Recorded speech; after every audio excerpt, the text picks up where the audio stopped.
자, 여러분, 지금 이 시간은 이제 음운과 음운 변동에 대해서 들어가도록 하겠습니다.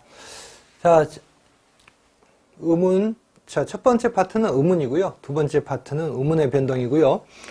자, 음운은 자음 체계, 모음 체계, 그 다음 자음 체계와 모음 체계는 분절적 음소죠. 비분절적인 음소인, 그러니까 운소. 자, 성조에 대해서 다루도록 하고요. 그래서 자음 체계, 모음 체계, 성조 이렇게 들어가겠죠. 그 다음 자음 체계는 자음 체계와 자음의 변화 이렇게 구성되어 있고요. 모음 체계, 모음의 변화 뭐 아래야만 제시되어 있는데요. 성조는 성조의 변화 이렇게 구성되어 있습니다. 원래는 자음 체계, 모음 체계, 그 다음 운소 체계, 즉 성조. 그 다음에 이제 자음의 변화, 모음의 변화, 운소의 변화, 음절 이렇게 제시하려고 했으나 자, 자음 체계를 다룰 때 한 번에 자음을 다루는 게 효과적이다. 자음의 변화도 같이 다루는 게 효과적이다. 라는 이유 때문에 자, 그렇게 교재는 그렇게 구성을 했습니다. 자, 자음 체계에서 15색이죠. 자, 아, 설, 순, 치, 후 이렇게 되어 있습니다. 어금니 아, 혓소리, 자, 설음, 입술소리, 순음, 입소리, 치음, 목구멍소리, 후음이죠. 그 다음 전청, 차청, 전탁, 불청, 불탁 다 익숙합니다, 여러분들. 그런데 여러분들 이 자음 체계를 딱 보시면서 처음 이제 공부가 제대로 좀 기초가 닦이지 않은 사람들은 아, 설, 순, 치, 후 그러니까 기역, 니은, 미음, 시옷, 이응 이렇게 생각한단 말이에요. 그러니까 기본자, 훈민정음 제자 원리에서 다룬 초성 기역, 니은, 미음, 시옷, 이응이죠. 자, 이렇게 생각을 하는 것. 그런데 보니까 기본자가 이렇게 되어 있습니다, 여러분. 이렇게 되어 있네요. 어이씨, 왜 전청에다가 다 제시해 놓지? 자, 왜 이 니은, 미음, 이응은, 니은, 미음, 이응은 왜 앞에 제시가 되어 있지 않죠? 앞에 제시가 되어 있지 않냐? 간단하죠, 여러분. 전청과 차청과 전탁과 불청, 불탁 우리 차이 다루었잖아요. 그럼 이제 조금 감이 오죠, 여러분. 여러분의 조언을 하는데 중세문법 어렵지 않아요. 지금 교원임용은요, 만점 도전해야 돼요. 지금 올해 같은 경우는 채점에서 제대로 채점해서 전공 점수가 높지를 않아요, 여러분. 그러면 만점에 도전을 해야 되는데 여러분, 중세문법을 가지고 학원 가서 1년, 2년, 3년 어떤 친구가 이야기를 하는데 3년 동안 같은 자리에 앉아 있는 사람도 있다. 뭐 이런 이야기를 했는데요. 자, 우리는 그런 경우를 가지고 아메바라고 합니다, 여러분. 일본에 아메바라는 회사에 있다는 거 아십니까? 자, 그래서 그렇게 공부를 그 공부 방법이 잘못된 것이고 가르치는 사람도 잘못된 거예요, 여러분. 자, 책들 바라보면 요약되어 있잖아요. 듬성듬성 요약해서 학원과 교재가 제일 더러운 게 그거예요. 뭐 중요하지도 않은 쓰레기 같은 내용들 가지고 듬성듬성 수업 들으면서 받아적기 계속하게 만드는 것. 자, 그렇게 공부하는 게 아니고, 자, 여러분들이 어떤 내용을 공부할 때 의문을 가져야 돼요, 언제나. 왜? 방금 전에 이야기했던 것처럼, 우리 자음책에 뭐 안 봐도 뻔해. 그냥, 미, 시, 허, 기역, 니은, 미음, 시옷, 이응, 기본자가 제일 앞에 있겠지. 이렇게 생각을 하는 사람들이 있겠죠. 그렇다면 왜 도대체 니은이나 미음이나 이응 같은 경우는 앞에 제시가 되어 있지 않고 이렇게 제시되어 있냐? 자, 이런 식으로 계속 의문을 가지고 접근해야 된다는 거죠. 그 의문을 해소하기 위해서는 여러분들 음운을 다룰 때는 훈민정음을 훈민정음에게 도움을 청해야 되는 거예요, 여러분. 자, 지난번 시간에 다루었어요. 불청불탁자는 전청, 차청, 전탁에 비해서 소리가 느리어 완. 기억하십니까, 여러분? 맞습니다. 얘네들은 기본자인데도 불구하고 불청불탁자에 해당이 되기 때문에 자, 앞에 제시를 하지 않고 이렇게 뒤에 제시하는 거예요. 당연히 이것과 관련된 내용 읽어보도록 하죠.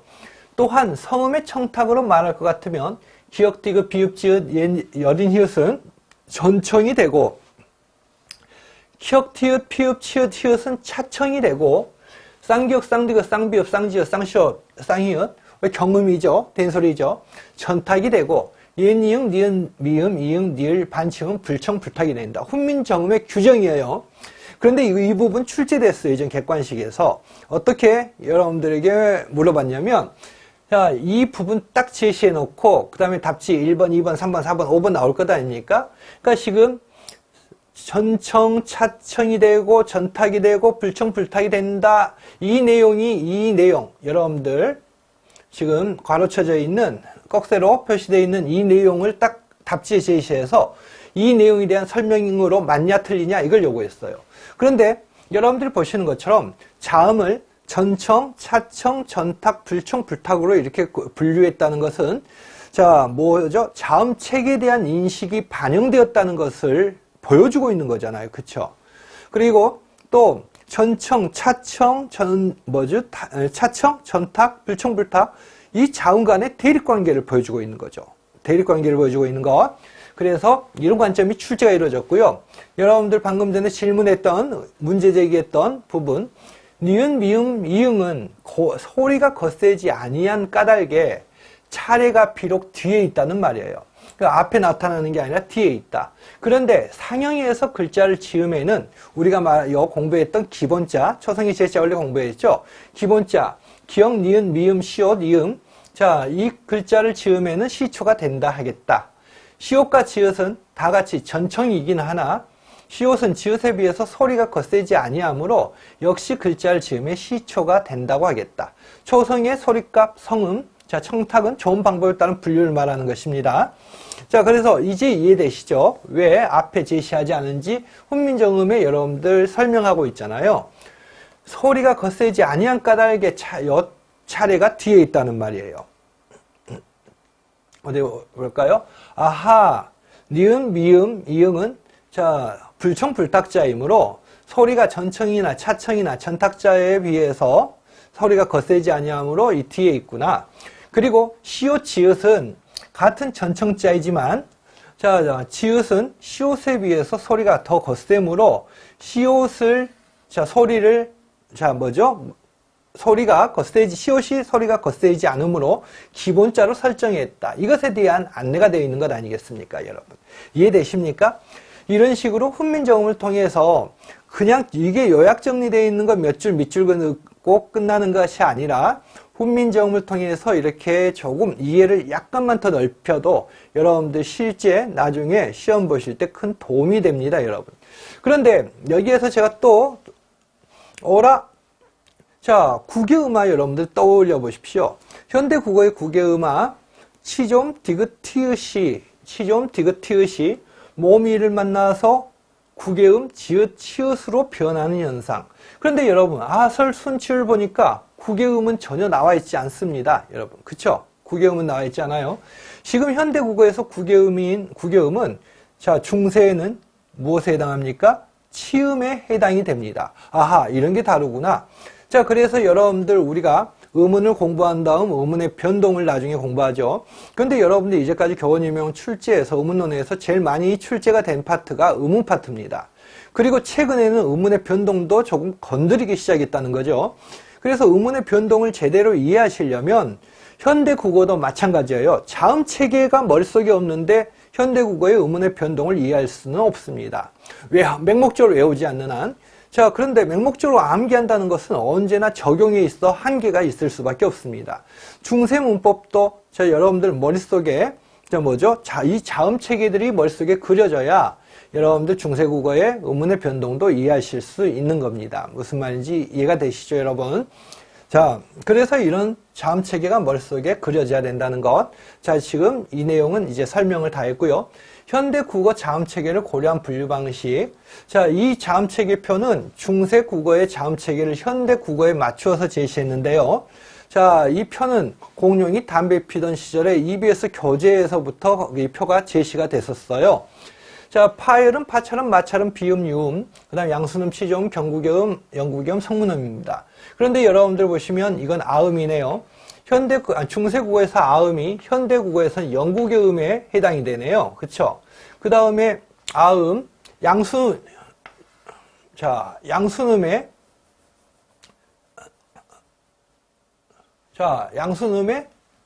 아음부터 자, 설음은 어디 있나요, 여러분? 그 다음에 치음은 어디 있습니까? 치음은 어라 이걸 나눠놨네. 치음인데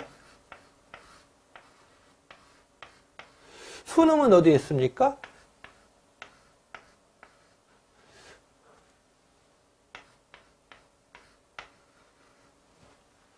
이렇게 되네요, 여러분. 그쵸? 자, 이렇게 여러분들이 자음 체계표는 다시 한번 말씀드리는데, 여러분들이 자연스럽게 머릿속에 입력이 되어서 자연스럽게 나올 수 있어야 됩니다. 다시 한번. 자, 그래서 아설, 순치, 후가 현대 국어의 자음 체계에 맞춰보니까, 자, 어금니 소리가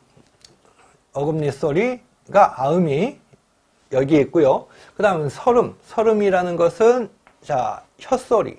현대 국어의 치조음에 해당이 됩니다. 근데 현대 중세 국어에서, 자, 치음은 이렇게 나누어집니다. 자, 중세 국어에서 치음은 이렇게 나누어지네요. 그 다음에, 자, 얘는 순음이 해당이 됩니다. 지금 차이가 나는 것은, 현대 국어에서 없는 것은 반치음, 그 다음에 이계열들이 되겠죠. 이계열들이 되겠습니다. 이렇게 표로 여러분들이 그리실 수 있고 그 차이점 머릿속에 입력을 시켜야 된다고 다시 한번 강조를 드립니다. 아하, 중세 때 치음은 현대 국어에서 치조음, 그 다음 경구개음으로 나눠지구나. 경구개음, 이 지읒, 치읒, 쌍지읒, 현대 국어가 같죠, 여러분. 자, 치음, 자, 이렇게 되고요. 이해되십니까? 자, 그 다음. 그래서 이제 16세기. 다시 한번 자음체계, 모음체계는 머릿속에 있어야 된다고 분명히 말씀드렸습니다. 표를 짜서 그려보는 연습을 해보시기 바랍니다. 16세기 이제 훈몽자회를 가지고 설명을 하겠는데, 우리가 지난번에 다루었는데, 초성 독용 팔자다. 자, 초성 독용 팔자. 어떤 거죠? 여러분들 자료는 초성 독용 팔자 위에 있는데요. 키, 티, 피, 지, 치, 지, 이, 히. 이 8자는 초성에만 사용이 될 수 있다는 거예요. 초성에만. 정성이 사용될 수 없고 초성에만 사용될 수 있고, 이 8자는 초종성 통용팔자입니다. 기역, 니은, 디귿, 리을, 미음, 비읍, 시옷, 이응은 초성에만 사용되는 글자라는 것. 다시 한번 말씀드리죠. 자, 다시 한번 강조를 하고요. 앞에서 다루었던 것이기 때문에 그렇게 어려움은 없을 겁니다. 자, 여린 히읗자가 제어되었는데, 여러분들이 이 표를 보시라도 여린 히읗자 없잖아요. 그쵸? 현대국어 자음체계를 고려한 분류 방식, 이 여린 히읗자가 없는데요. 여린 히읗자가 이 훈몽자회 때 문헌에도 여린 히읗자가 보이지 않아요. 간단하게 여린 히읗자는 실질적인 음가를 가지고 있다고 바라보질 않아요. 그리고 자, 훈민정음 창제 이후에 국어 표기에는 사이소리 표기에 사용됐고요. 주로 한자음 표기에만 사용이 됐어요. 여린 히읗자가 언문자문에서 제외된 것은 불필요한 글자를 기록하지 않은 것. 자, 이로 인해서 창제 당시 28자에서 27자를 줄였다는 것. 이것 또한 어려운 건 아니겠죠. 그 다음 한글 맞춤법 통일한 제정 이후 14자, 이건 여러분께서 다 알고 계시는 내용들일 겁니다. 자, 우리는 간단하게 자음체계만 살펴봤습니다. 자음체계표 살펴봤고요. 지금부터는 이제 자음의 변화를 다루도록 하겠습니다. 대인소리 계열, 그 다음 유성마찰음 이런 순서대로 들어가도록 하겠는데요. 여러분들이 이 대인소리 계열은 좀 중요도가 높습니다. 현재까지 출제는 아직 이루어지지 않고 있습니다. 여러분. 자, 그래서 출제가 되지 않은 것은 중요하지 않기 때문에 이런 식의 사고는 하지 마시라고 했죠. 그래서 중세 의문론이 출제되면요, 형태론이나 통사론보다 약간 난이도가 더 올라가서 출제가 됩니다. 그래서 제대로 이해를 하지 않은 경우에는 문제에 대한 답을 당연히 제대로 쓰지는 못하겠죠. 그래서 이해 항상. 자, 동국적인 서문을 한번 읽어보겠는데요. 우리 국어음에서 청음과 타음의 구별이 중국과 다름이 없는데, 우리 국어도. 자, 우리 한자음에서는만큼은 탁성이 없으니 어찌 이럴 수 있는가라는 구절이 제시되어 있습니다. 자, 지금 그래서 이제 이 구절 때문에 이런 문제를 우리가 생각을 해볼 필요가 있습니다. 탁성, 여기에서 말하는 탁성은 된소리입니다. 그러면 우리 당시 15세기 때 우리말에 탁성이 없었을까요, 여러분? 아니요. 우리 국어는요, 탁성이 되게 발달되어 있는데요. 이 문제가 있어요. 우리 한자음에는 왜 탁성이 없냐? 실제 언종들의 발음에는 탁성이 있음에도 불구하고 왜 한자음에는 탁성이 없냐? 탁성은 된소리에 해당하고 탁성은 각자 병서로 표기가 됐어요. 각자 병서는 어떤 거죠? 우리가 전탁자를 말하는 거잖아요. 쌍기역, 쌍디귿, 쌍비읍, 쌍시어, 쌍지어, 쌍이어 뭐 등등등 전탁자를 말하는 것인데 탁성은 된소리를 말하고 탁성은 또 각자 병서로 표기되었으므로 여러분들 이 부분을 강조하기 위해서 탁성을 강조하기 위해서 여러분들 보는 자료에는 없는데 넣어놨어요. 탁성은 된소리에 해당하고 탁성은 각자 병서로 표기되었으므로 된소리 표기는 각자 병서가 사용돼야 된다. 이런 결론이 나올 수밖에 없겠죠. 그쵸? 탁성은 된소리고 된소리 표기는 각자 병서로 표기하는 것? 이런 결론이 나올 수밖에 없는데 그런데 실제 각자 병서 쌍기역, 쌍디귿, 쌍비읍, 쌍시어, 쌍시어 등은 관용 사용 어미 니을 밑에서만 사용이 되고 니을 뒤에서만 사용이 되고 있고요. 시옷, 쌍히읗만 어두운 표기에 사용되었다는 말입니다. 시옷, 쌍히읗만. 와, 그러면 당시 우리말이 쌍시옷, 쌍히읗으로 히읗만 탁성을 표기했을까요? 그건 아닐 것 같아요. 그렇다면 우리가 조금 생각을 바꿔보는 게 어떨까요? 각자 병서에 의해서 표기가 된 게 아니라 탁성은 다른 표기법이 사용된 것이 아닌가, 이런 문제를 제기해보죠. 맞습니다, 여러분. 이것만 탁성을 표기했는가? 아니라는 말이에요. 여러분, 이렇게 우리가 내용을 이끌어낼 수 있는데요. 된 시옷에 의한 합용병서 표기에 의해서 이 탁성을 표기했다는 것, 된소리를 표기했다는 것. 아하, 그러면 그렇지. 합용병서로 표기가 됐는데 이 합용병서, 된 시옷에 의한 합용병서 표기, 시옷과 결합한 합용병서, 시옷 기역, 시옷 디귿, 시옷 비읍 등이 중세국어에서 어두에 나타남으로 보아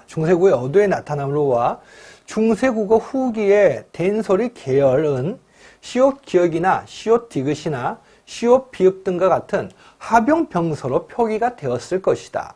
이런 식으로 결론을 이끌어낼 수가 있습니다. 근거를 보면 법화경 언해나 두시언해에서 그즈가 끄즈로 표기가 되고 있고요. 딧이 국간이방에서는 딧이 띠스로 나타나고 있습니다. 시옷 기역, 시옷 디귿을 된소리가 아니라 글자대로 발음한다고 한다면 이 시기에 갑자기 왜 시옷이 추가되었겠냐? 왜 도대체 저게 추가되었겠냐? 그 이유가 설명되지 않는다는 것이고요. 그래서 된소리로 봐요. 된소리 표기다. 이렇게 이제 주장하는 거죠.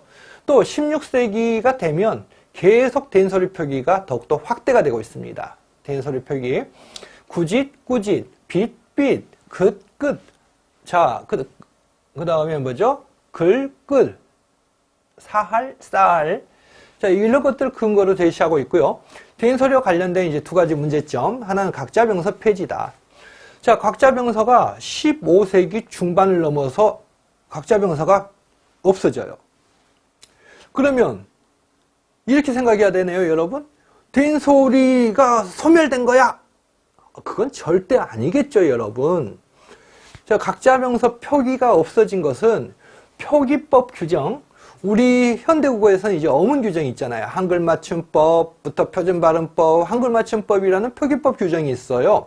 그것처럼 중세에서도 그 표기법의 어떤 규정에서, 중세에서 규정에서, 각자 병서 폐지라는 것은, 뭐죠? 된소리 소멸이 아니라 표기법의 어떤 단일화일 것이다. 각자 병서가 폐지가 되고, 그래서 이제 사용하지 않기로 한 것이고, 된소리 표기가 무엇으로? 여러분, 하병병서로 표기되는 것, 이렇게 생각하셔야 된다는 말이에요. 아하, 각자 병서 폐지는 된소리가 소멸됐다. 그 당시 그 말도 안 되는 소리가 되겠죠. 표기법 규정에서 각자 병서 자체를 폐지하기로 한 것일 뿐이고, 된소리 표기는 이 하병병서에 의해서 표기가 되는 것으로 단일화한 것 아니겠느냐, 이렇게 이제 바라볼 수 있다는 겁니다.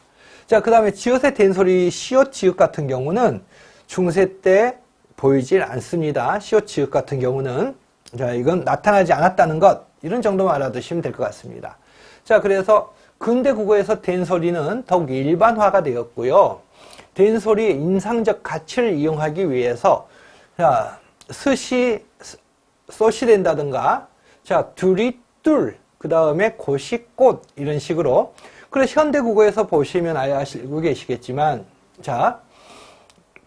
현대 국어 같은 경우는 이제 된소리가 많죠. 그 다음에 역행동화에 의해 어두의 평음이 된소리로 됐다. 역행동화에 의해서 콧꼬리가 깨꼬리로, 그 다음에 가까다다가 깨끗하다, 이런 식의 된소리로 변화가 이루어졌다는 것. 그래서 가면 갈수록 된소리는 더욱더 확대가 되는 경향을 보이고 있습니다. 자, 어려운 내용은 아니죠, 여러분. 된소리와. 자, 그 다음 여러분들 이제 우리가 유성마찰음, 두 번째 들어갈 내용은 유성마찰음입니다. 자, 원래는 소실문자 그랬는데요. 소실문자는 여러분들 제가 어릴 때 제 고등학교 선생님이 칠판에 그려서 설명해 준 게 이겁니다. 사립학교인데요. 학원가에 있다가, 사립학교로 들어온 선생님이셨어요. 수업을 되게 잘하셨는데, 얘들은 15세기에 소실했다. 그 당시에는 이 뺨도 들어가야지, 쌍이응. 얘는 16세기에 소실했다.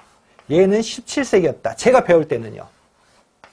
그런데 지금은 이제 연구자들에 의해서 아래어가 16세기 후반에 소실되었다고 바라보죠. 그래서 지금 얘들은 이제 16세기 소실.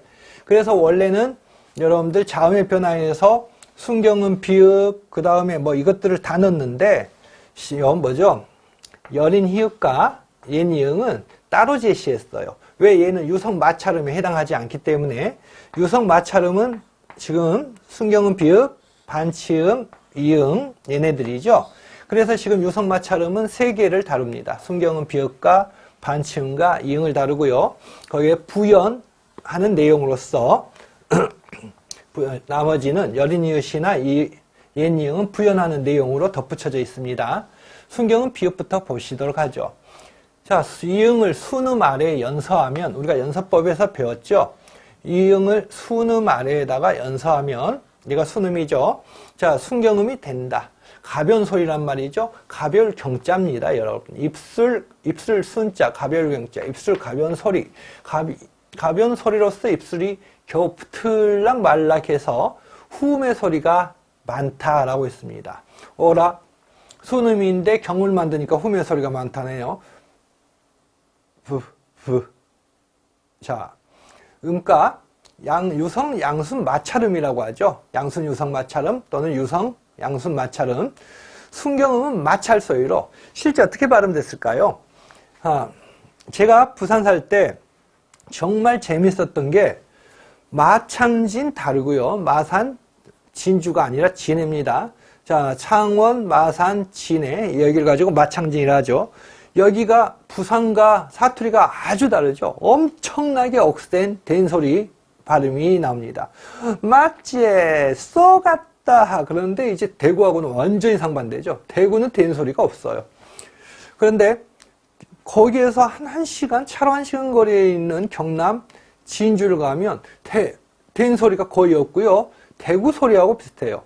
근데 이제 독특하게 진주에서만 사용하는 사투리가 뭔지 아세요? 어미에 그게 아니라 이게 진주 사투리예요, 여러분. 제 친구가 진주 녀석이 있어서 아예 붙어 살다 보니까 입에 배워버렸는데요. 자, 그 다음에 부산 사투리가 다릅니다. 부산은 그 동네에서 표준어죠. 그 다음에 또 울산 다르고 포항은 정말 오리지널 경상도 사투리예요. 그 다음에 이제 대구 다르고 대구를 둘러싼 동네가 다릅니다. 정말 달라요. 여러분들 그 구별을 못하실지 모르겠는데 제가 살 때는 어느 정도 구별을 했었는데, 근데 지금 우리 중세 때 성존이 뭐니 이것과 비슷하게 아직까지 남아있는 데가 경상도죠. 경상도가 되겠는데요. 포항 발음이 정말 독특해요. 포항은 정말 연구해볼 만, 그쪽 연구하는 연구자들이 연구해볼 만한 곳입니다. 중세 때 그 소리가 많이 이어지고 있을 것이라고 생각이 돼요. 아주 달라요. 어찌됐든 간에 이 순경음 비음 마찰소위로 순조합이라고 해서 두 입술 사이에 약간 사이를 두어서, 자, 그래서 대범, 우리 현대인들은 대범 이렇게 읽잖아요. 근데 중세 때는 대범, 범. 이건 흉내가 안 되네요. 자, 음가를 가지고 있죠. 실질적 음가를 가지고 있습니다. 그래서 지난번에 우리가 다루었죠. 미음 순경음, 피읍 순경음, 그 다음에 쌍비읍 순경음 등은 동국정음식 한자음에 사용이 됐는데 반해서 이 비읍 순경음 비읍은 실질적인 음가를 가지고 있고 우리 고유에 사용됐다는 거 분명히 다루었습니다. 자, 환경을 바라보도록 하죠. 환경은 앞에가 모음이 있고 모음과 모음 사이에 나타나거나 니을과 모음 사이, 반치음과 모음 사이에 나타납니다. 자, 그래서 큰 범을 끌고 들어와 봅시다. 큰 범, 대범을 가지고 들어보면 모음이죠. 그러면 뭐가 사용되는 겁니까? 대범. 자, 모음과 모음 사이, 니을과 모음 사이, 그 다음에 반치음과 모음 사이에서 나타난다는 것. 당연히 뒤에가 모음으로 시작돼야 되죠. 뒤에 형태소가 모음으로 시작되어야만 그게 가능합니다. 자, 환경 여러분께서 알아두셨고요. 자, 이 순경음 비읍의 편천을 보시면 15세기 중반까지 전속하다가 자, 원순 모음으로 변했는데요. 후행 모음에 따라서 다르게 실현됐습니다. 자, 여러분들이 여기에서 후행 모음에 따라 다르게 실현되는 예들이 주어져 있습니다. 변화해서. 자, 이게 출제가 이루어졌습니다. 아까 말씀드렸죠. 음은 문자 말소리에서 여러분 출제가 가장 많이 된 파트가 음은 파트라고 말씀을 드렸습니다. 자, 이 순경음 비읍의 편천과 그 다음에 여러분들이 순경음 비읍의 편천과 그 다음에 여러분들 문제까지 다음 시간에 이어서 다루도록 하겠습니다.